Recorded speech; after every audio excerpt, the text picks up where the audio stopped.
السلام عليكم ورحمة الله.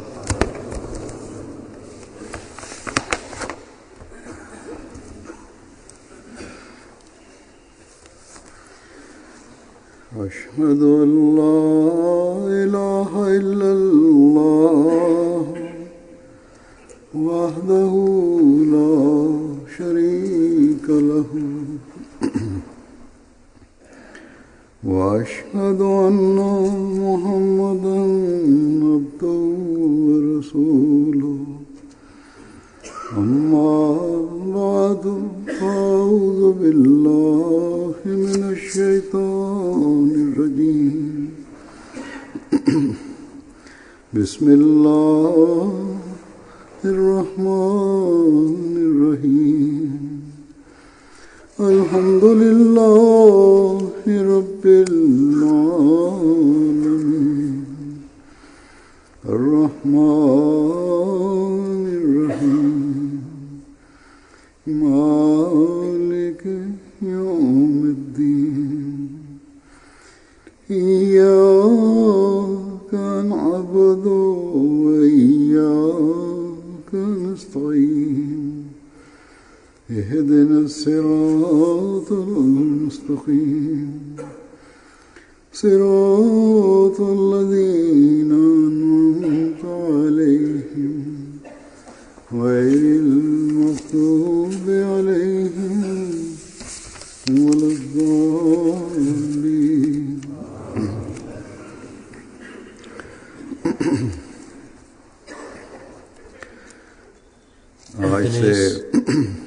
в Великобритания, Маджлис Ансарулlah и жените Ладжна Имала, техните събрания ще започват. Нашите събрания има тази душа, за която ние трябва да опитваме да имаме връзка с Бог и помежду си обич и братство напредваме. Програми за знанията и другите неща трябва да са, че те да станат част от нашия живот. Няколко игри ще има, за това са те, че да изпълняват правата на човека и на Бога, че и да има тялото, здраво тяло. И нито Ансарулlah, те имат сега има време да играят или жени да имат да играят повече след 23 години. Тези игри и състезания за това, че да се обърнат внимание своето здраве, а да не само участват в тези състезания и за разходка и за малко гимнастика да имат здраве. Основно нещо, целта на тези събрания е това, че ние да увеличаваме нашите религиозни и знанията.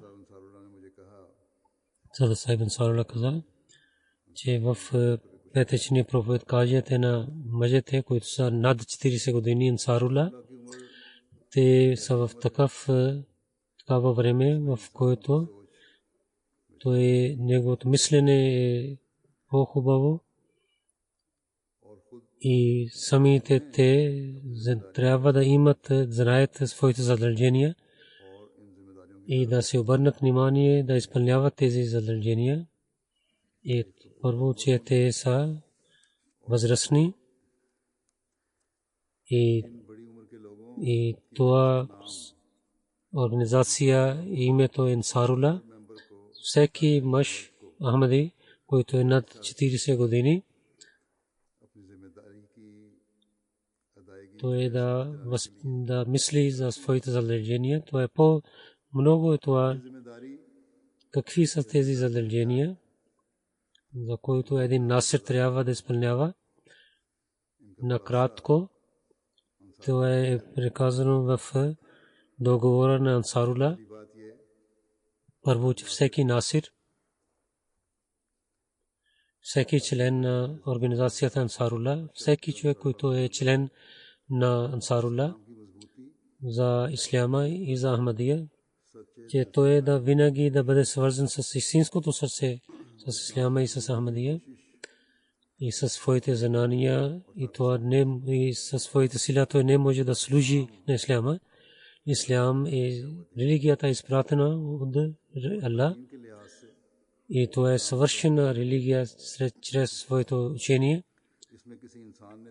Никой друг човек може да усъвършенства тази религия, но самия себе си да има силна връзка, да трябва да опитва, че тази свършена религия, ние да станем част от тази религия. И това нещо да има връзка с Бога. Освен да имаме връзка с Бога, няма да стане така, за който всеки Ахмади трябва да опитва. И Ансарула, те да бъдат най-хубави от другите. Връзка с Бога и отношението с Бога няма да стане свършен, докато да няма връзка и отношение с пророк Мухаммад Мустафа саллаллаху алейхи ва саллям, за който худ Бог самия е заповядва на нас, че да рецитирате друд и салам на пророк саллаллаху алейхи ва саллям и хвалите на него. Това е много задължително. И след това да изпълняваме правото на бейт на обещания Масия алейхи салату ва салам. Когато ще изпълняваме това право, тогава ще бъдем свързани с Ахмадия джамаат на истинското сърце. В нашето време Бог да бъде свършен проповед на Исляма, той изпрати на обещания Масия алейхи салату ва салам. И да човек да бъде свързан с Ахмадия, с истинското сърце, тогава ще стане, когато ние да за проповед на Исляма ще участваме в това и участвайки ще предсказим, че ще представим, че ние сме истинските Ансарула. И друго това, че Ансарула правиха договор с Бога, това, че да изпълняват това задължение. Те обещаваха и казваха, че с хилафет, система на хилафет Ахмадия ще бъдат свързани и винаги ще пазят тази система. Как ще опитват те? Това ще стане така, когато Ансар в работата на хилафет и програмите на хилафет да напредват, ще помагат. И това ще стане тогава, когато Ансар на себе си ще обърнат внимание да слушат думите на халифа. И затова Бог на нас в нашето време дал благодат на Амтия, затова на себе си да свързим с Амтия на Ансарула и също на своите потомства. Когато обещахте, че ще свързим нашите деца с хилафът, тогава на своите деца и семейства трябва да свързваме на хилафът с тази система. Че след потомство винаги ще бъдат свързани с хилафът. Затова да служим на Исляма и да проповед на Исляма. Работата на това да продължава винаги, защото проповед на Исляма след обещания Масия алейхи салату ва салам, както той каза, ще стане след второ пришествие, което е системата на хилафът. Затова винаги да бъдете готови да жертвувате за тази система, както вие обещахте за това.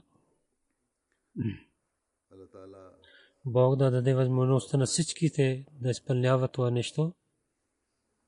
И така, както ви казах, че жените Лъджна и Майла, които те имат събрание, те също имат един договор, обещание с Бога, които те винаги трябва да гледат и да помнят с благословието на Бога, че повече жени, машалла, че те са свързани с религия, с вярата, те са много твърди, но на всеки член на жените, всяка жена на Ахмади Джамаат, те да поправят своите дела така, както заповядва Бог и Неговия пратник. Както ви казах, че Лъджна и Майла също имат едно обещание и те рецитират в своите събрания това обещание, че за своята религия ще ятваме, винаги ще бъдем готови да ятваме. Първата ятва, която религия иска, че всички да изоставяте всичките материални желания и да поправите своите дела, както религия, учението на религия изисква от нас. Една Ахмади жена винаги да говори истина и тези заповеди, които са свързани с жените, да изпълнява тези заповеди, жена да пази своята чистота и да пази своето селомърдие и тези неща, които Бог казва. И това е едно нещо, което много важно, това е хиджаб. И ако заболването, ако някой жена е слаба в това нещо, то тя не изпълнява своето обещание. Нито да се страхува от обществото, нито за своите материалните желания на един Ахмади да удалечава от религията си заради тези неща. Всеки Ахмади така да върши своите дела, както заповядва учението на религията. И едно обещание, че винаги ще говори истината. Всеки трябва да гледа себе си, дали ние, както истината се нуждае, така говорим или не. И така и възпитанието на децата, това също е обещание.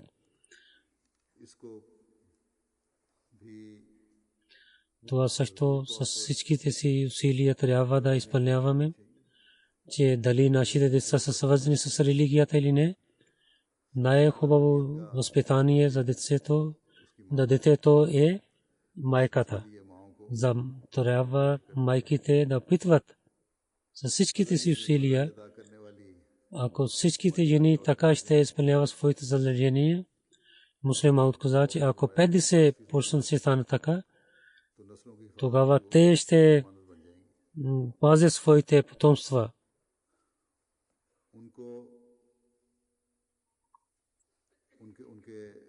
Те ще поправят религията на своите потомства.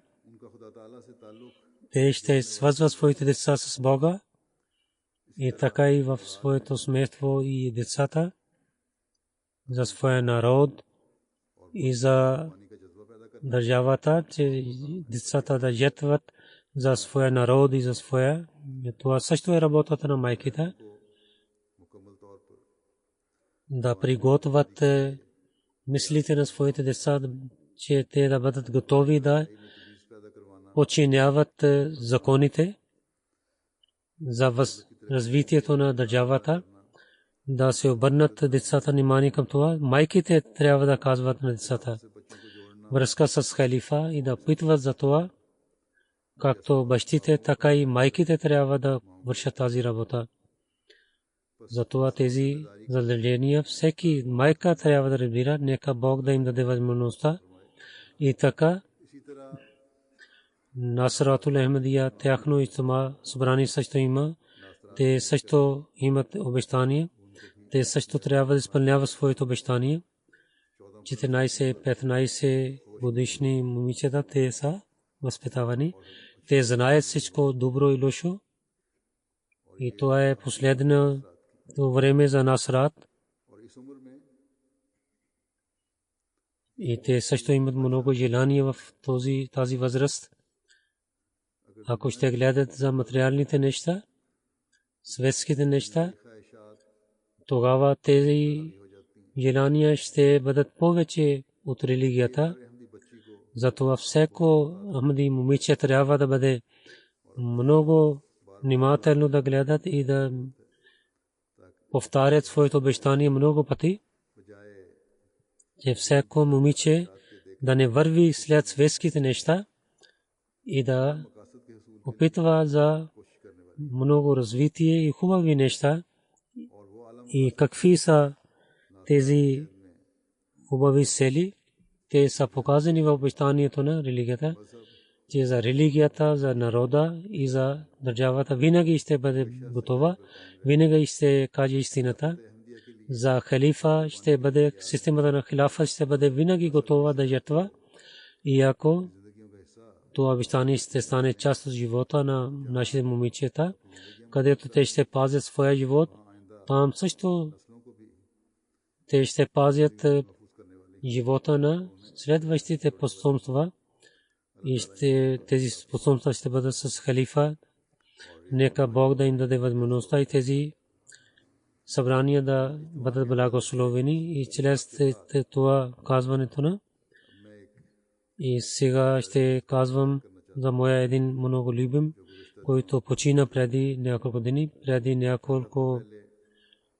един много обичан момче почина, но преди няколко дни също един студент от Джамия Ахмадия, много хубав момче, който свърши своето учение. Той беше болен и той почина. Инна лиллахи ва инна илайхи раджиун. На това дете, което аз говоря, неговото име Мазар Хасан. Той не беше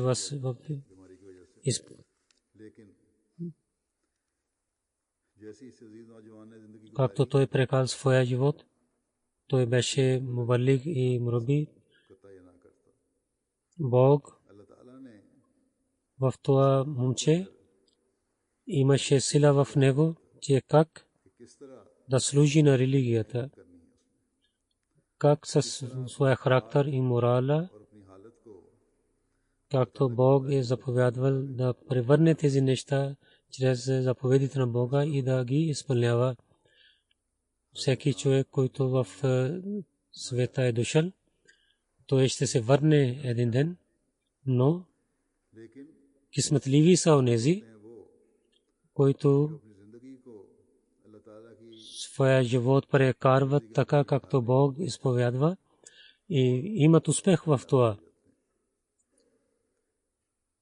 Зато е обичан момче, неговите приятели в Джамия Ахмадия и учители написаха, те не са само една традиция, че един човек почива, тогава разказвайте за него. Аз самия знам, че той в предаността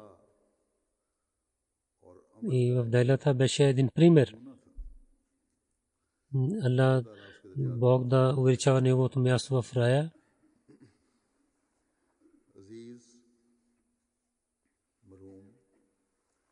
Той любим момче беше единствено момче на своите родители и неговите родители и сестрите показваха много търпение и един пример. Нека Бог да им даде, да им благослови и да им даде търпение и да им даде спокойствие и мир.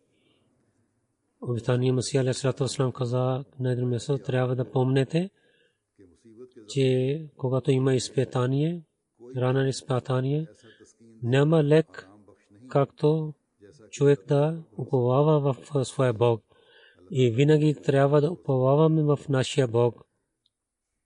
това нашия любим момче, казвайки за търпение, той е тръгнал този живот, има болка за това е човешката природа и родителите, сестрите повече имат,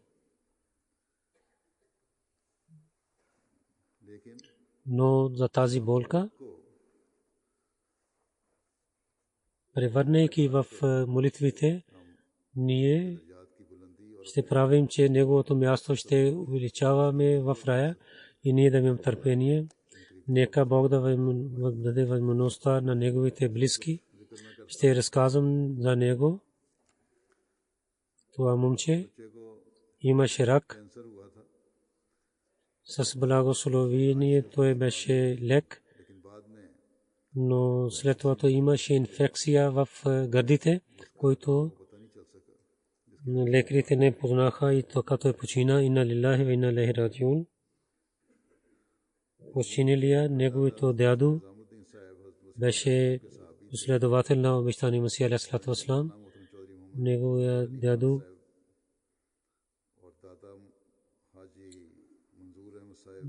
бяха от дървешане Кадиян. Той беше учеше в Джамия Ахмадия. Той беше муси също.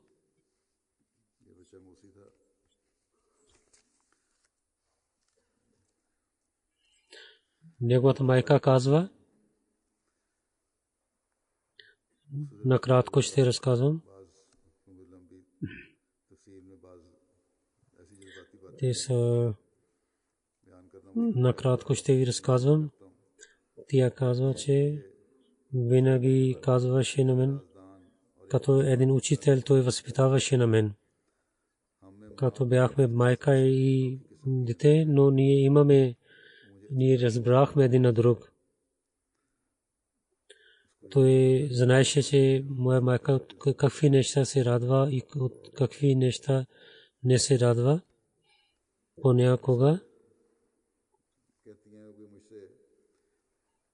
той за системата на халифа и на джамата най-повече с пророк саллалаху алейхи ва саллям и неговите последователи и неговите обещания Масия алейхи салам той говореше и на тези теми той говореше с мен. Ако някакви светски неща идваха, той казваше, изоставете ги, ние каква връзка имаме с тези неща.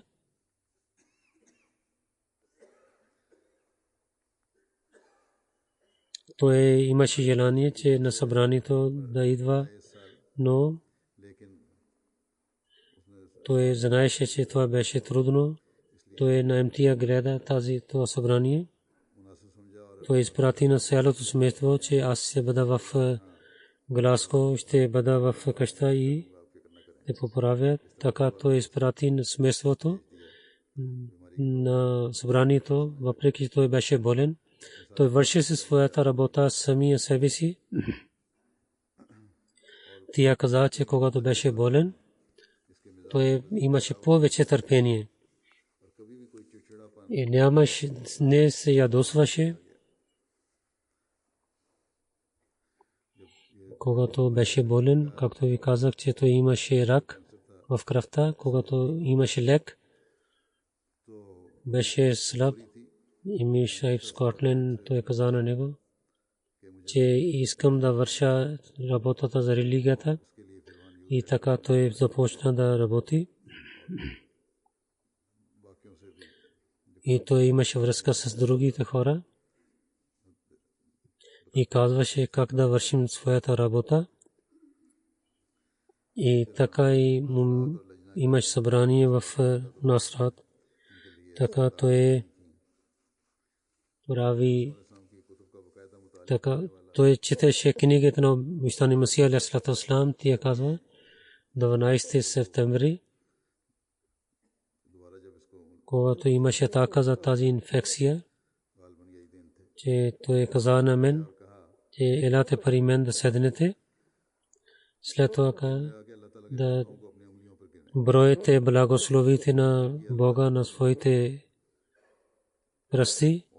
Когато започнахме да ги броим, Тя каза, че толкова има благословията на Бога, че не мога да броя. Тогава Мазар каза, само исках да ви кажа, винаги помнете благословията на Бога. Тогава тя каза, че аз не разбрах, че Мазар какво казва, но той приготвяше на своите родители.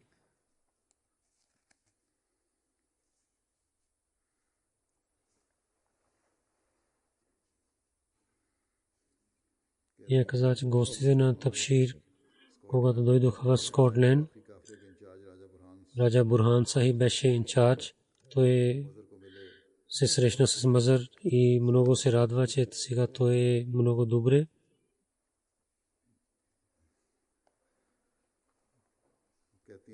И каза, че Мазар иска да работи за джамата. Винаги прави план, така ще работя, така ще работя.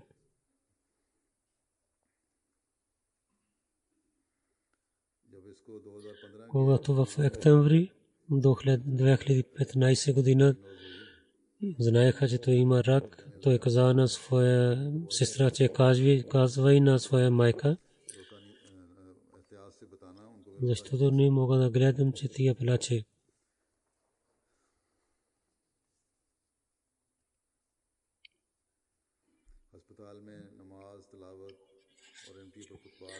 Винаги слушаше проповедите в болницата, онлайн програм, снимките и поемите слушаше. И така и той имаше връзка с своите колеги и с учители, и така и с лекар. Винаги проповядваше. Винаги седейки той имаше връзка с своите лекари. За конференции, за пис и за събранието казваше на лекарите, винаги проповядваше.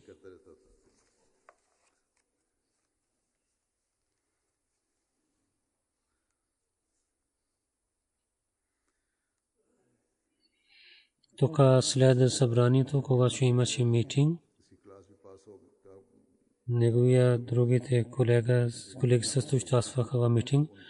Той е написан на тях, че всичките точки, които ще има за митинг, те да станат част от моя живот, защото той не може да се участва. Винаги обичаше на халифа и когато имаше новина за неговото почина, че първи път гледах, че той плаче първи път. Но той имаше, знаеше мисълта, че така той почина и така родителите и халиф ще има болка.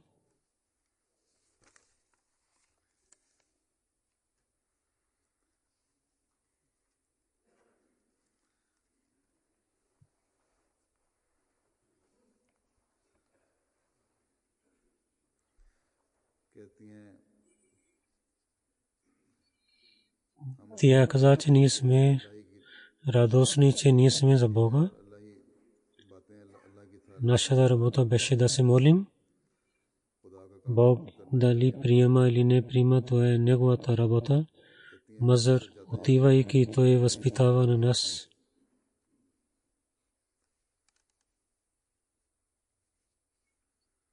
Тринайсети септември той имаше кашлица на ден на Байрам. Той имаше температура. Дока извикахме линейка, той отивайки каза, днес е Байрам, вие трябва да отивате на Байрама, да няма нужда да идвате с мен в болница, аз ще ви извикам. И аз също аз ще слушам хутбето на Ид в болница, той помни тези неща.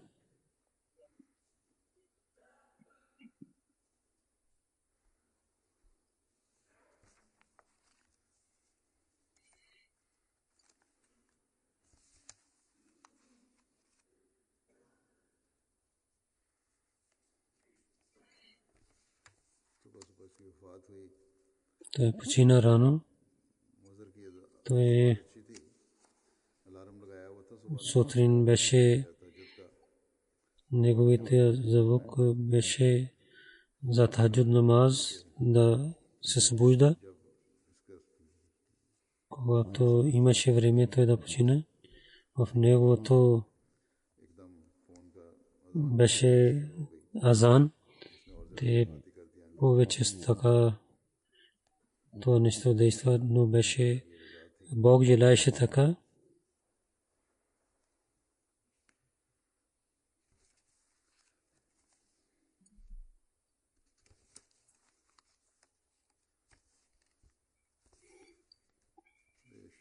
Много случки те написаха.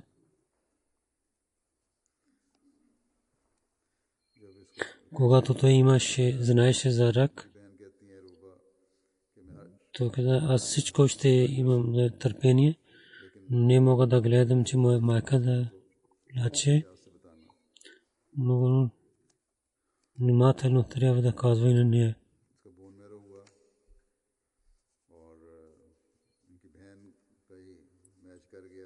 И кръвта беше дадена от неговата сестра. И лекарите очудваха и така Бог и дал лек на него, но това беше крайно, който Бог желаеше за него. Когато има кемотерапия, той проповядваше на лекарите.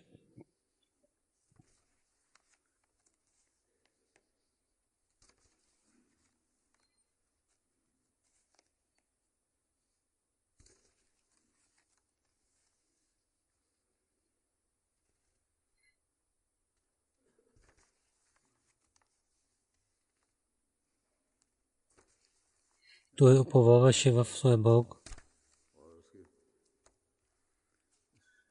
Винаги казваше, няма да изостави Бог на мен. Ако Бог го взе от тук, в другия живот Аллах ще избъдва неговите желания. Доктор Хафиз Сахиб казва, че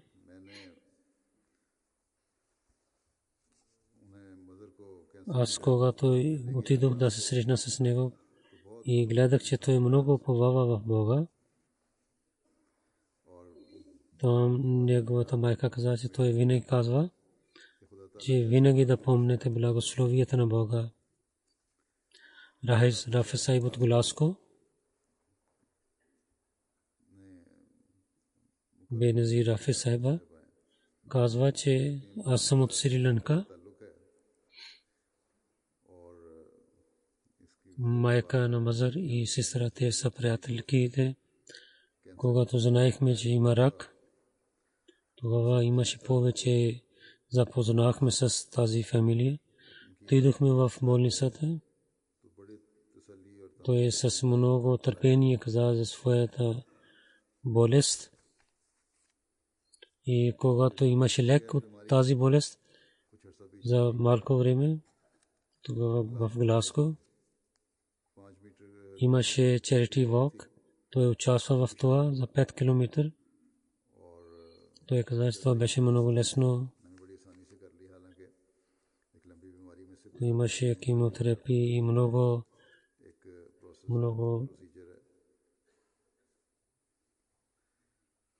Хафиз Фазли Раби Сахиб казва, че той искаше да учи Коран Карим с много хубав звук, рецитираше Корана. Преди да идва в джамия, в национален талимул Коран клас, той участваше. От Гласко идваше да участва в този клас.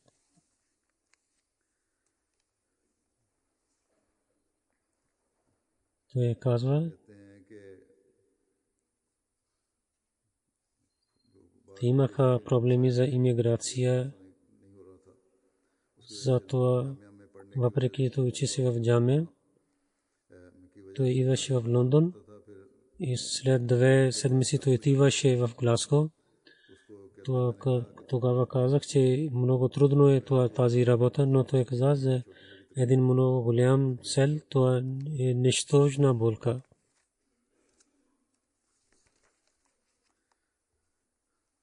Неговия учител Васим Фазал Сахиб от джамия той казва, че Мазар Асан много търпелив, имаше търпение и много твърд беше. Той е от онези студенти, които изпълняват своите задължения с много обич. И в организацията той беше много добър. В организацията на хостел той изпълнява своите задължения. Когато дадохме една важна работа на него, някой каза, че дали той ще върши тази работа. Тогава един учител за него каза, че след работата, че той повече желание и с внимание той върши своята работа. Атрибути за работата може да гледаме така, че преди няколко години в времето на игрите на Джамия Ахмадия неговата работа беше в зяфат.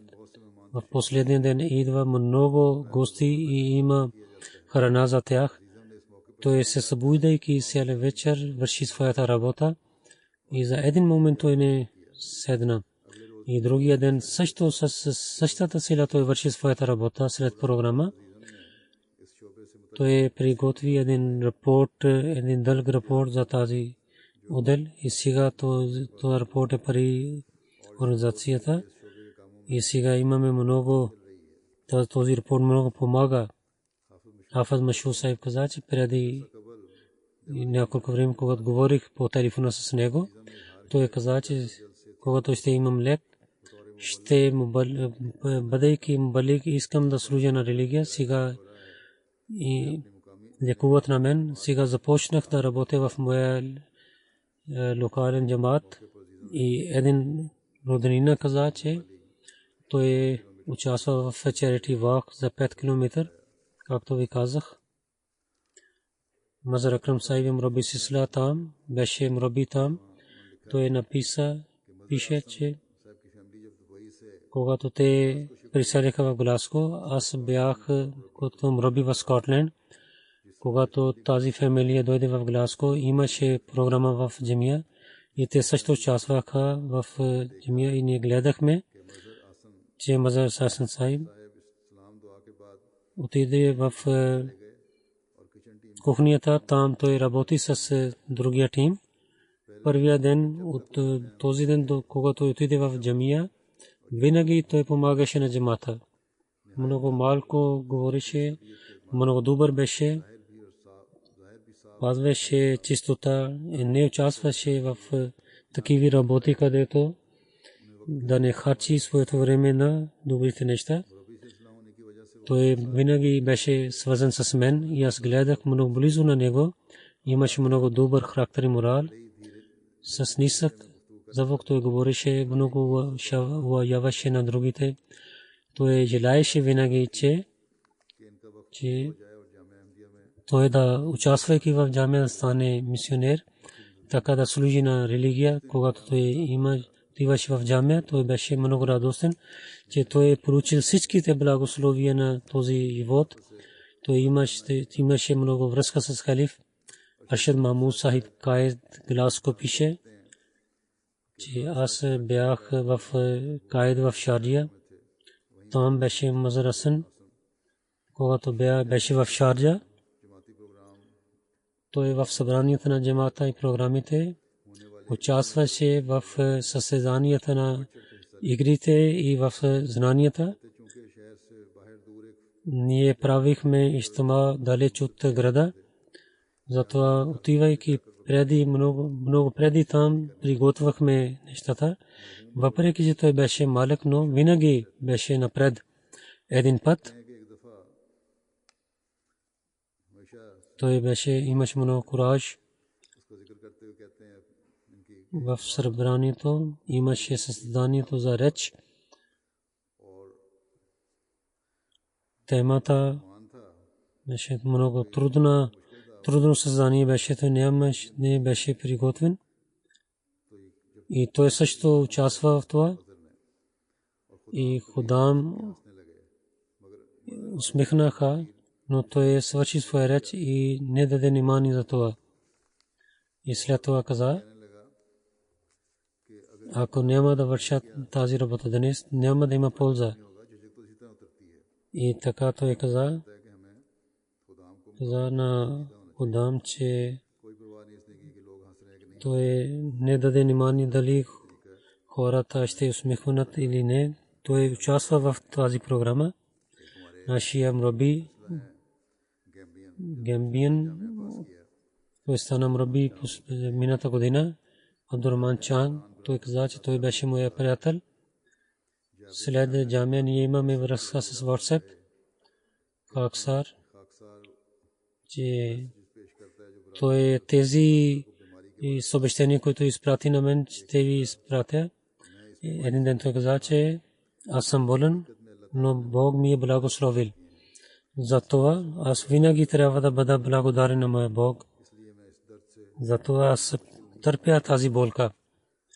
И едно съобщение, че аз не мисля за моята болест.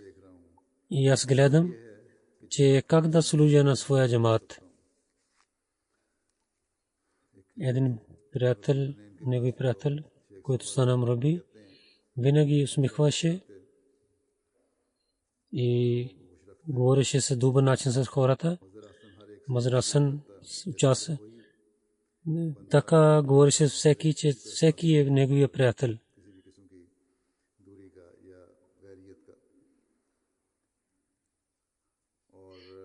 И не кареше с никой. Неговото сърце беше много широко. Винаги проповядваше в болница. Там всичките знаеха, той е мусулманин. Той проповядва на всичките. Той не даваше болка на никой, проблемите ни, то се ядосваше от другите, помагаше на всичките. За малки неща даваше внимание. Сайб Махмуд е мраби, неговия приятел, казваше, бяхме 7 години заедно. Имаше много хубави атрибути, които много малко има.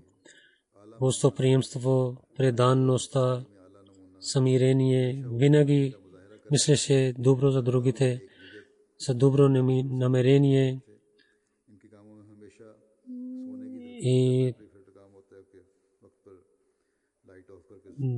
той имаше работа да казва на децата да спят на време. Когато имаше караха момчета, той спираше ги. Той спираше на момчета, на студентите. Тогава студент също един мърт. Той каза, че един път аз върших някаква слабост и той след малко няколко минути се върна при мен и плачеше, защото той беше ядосен от мен. Имаше много меко сърце, когато бях болен и когато лежих, когато имаше отпуск. Той докараше закуската до мен и ако бях болен, той винаги топла вода с мед даваше на мен. И когато се срещнахме, той разказваше тези срещи. Накратко това, че с живо сърце имаш преданността, се боеше с Бога, много трудолюбив. Тези всичките неща може да казваме за Мазар. Един атрибут беше, че каквото обича си за себе си, това също обича си за своите приятели. И кога докараше за ядене или за пиене, той даваше на своите приятели. Беше много скромен и не харчеше парите няколко младите момчета, както харчат. Винаги гледа се за чистота за намаз и за тахаджуд намаз винаги спазваше и така и се събудаше на мен. В стаята те имаше място. През нощта той спазваше своите нефил намаз и така и спазваше своите пости и така и даваше чанда. Във всичките неща той имаше също разделяше своето време за работата. След ученето в джамия така и рецитираше Корана и така и четеше книгите. И каква има време той да има гимнастика, винаги четеше вестника и той лееше за малко на обяд и винаги преди да спие той пишеше дайри.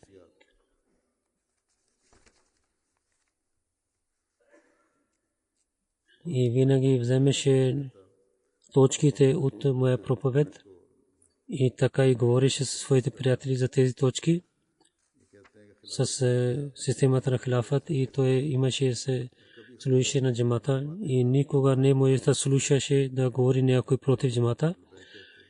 Винаги помнеше тези неща и събуднаваше на другите. Той беше един войник на джамата и наистина беше така. Той казваше, аз съм готов да дам своя живот за халифа.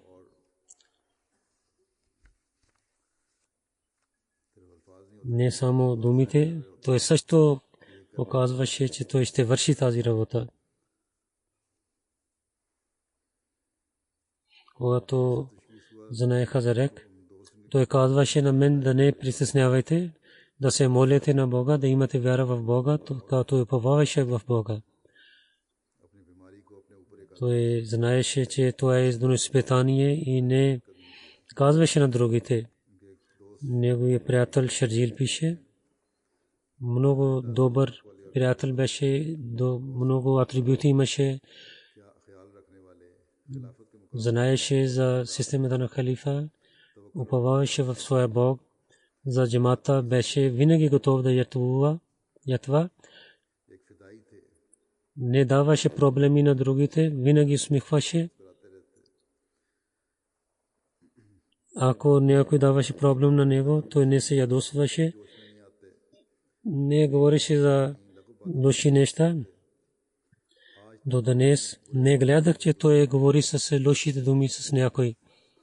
Винаги с търпение вършеше своята работа и с задължение вършеше своята работа. Винаги мислеше за всяка работа, много важна работа. Винаги беше готов да върши своя работа.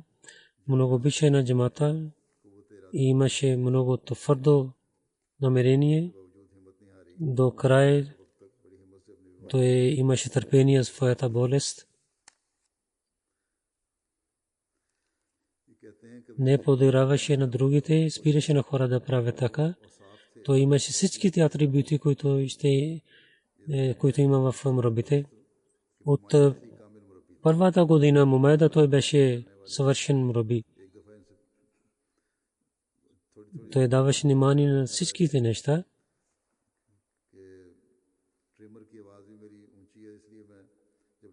Когато другите спият, не смущаваше на тях.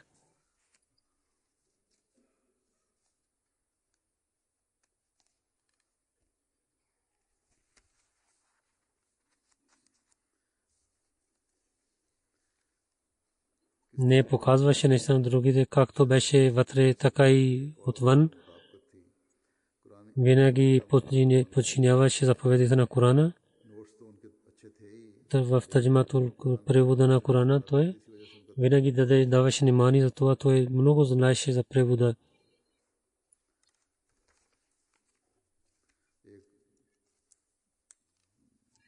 Един студент от джамия Афак, който стана мураби, той дойде от Пакистан. Той беше в Пакистан, когато неговите родители дойдоха тук. Когато другите дойдоха да се срещнат, маза също дойде. И след малко той се върна. Той докара за мен одеялото и други неща, че ти не си докарал тези неща, затова съм докарал за теб тези неща. Той каза, че ние отидохме да срещнем с него в Скотланд. Той беше много се радваше, когато идваме в къща, готвиха много хубава храна за нас. Те казаха ние да ядем нещо. Много скромен. Знаеше душата за да даде своего за Бога. Беше малък. 26 годишно беше. Той почина. Но където той имаше, възпитаваше на своите приятели, където имаше време за проповед, той проповядва и последно време на бед той напише там, че всеки лекар да чете това 2-3 пъти. Когато беше болен, аз говорих с него по телефона с много търпение. Той отговаряше. Един път неговата майка каза, в неговата уста заради медицините, той не можеше да говори, но когато говори с мен, много говореше. Аз му казах да, но с предаността той каза, моята болест не дава болка на мен и така Бог им благослови на него и така той има лек, скромен, предаността и знаеше след своя живот, беше момче на Ахмади Джамат. Нека Бог да благослови винаги на него, да увеличава неговото място винаги в рая. Ние гледахме, че той имаше търпение. Нека Бог да му даде място в краката на своите любими в Бог. И така да даде хиляди такива хора, които да знаят сферата на своя живот. Особено неговите родители, неговите сестри, нека да Бог да даде търпение на тях.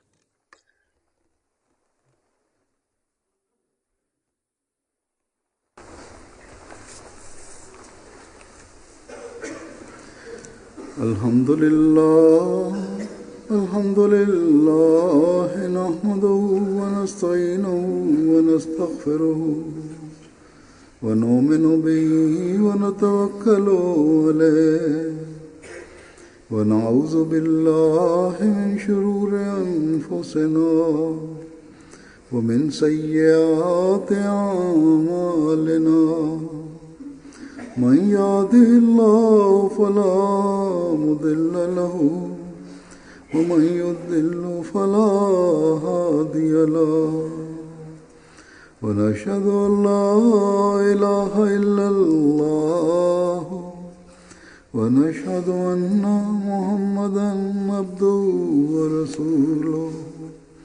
अभी नमाज जुमा के बाद मैं इनका नमाज जनाजा भी पढ़ाऊँगा, हाजिर है. मैं नीचे जाऊंगा, अब आप यहीं सफ़े दुरुस्त रखें कर लें.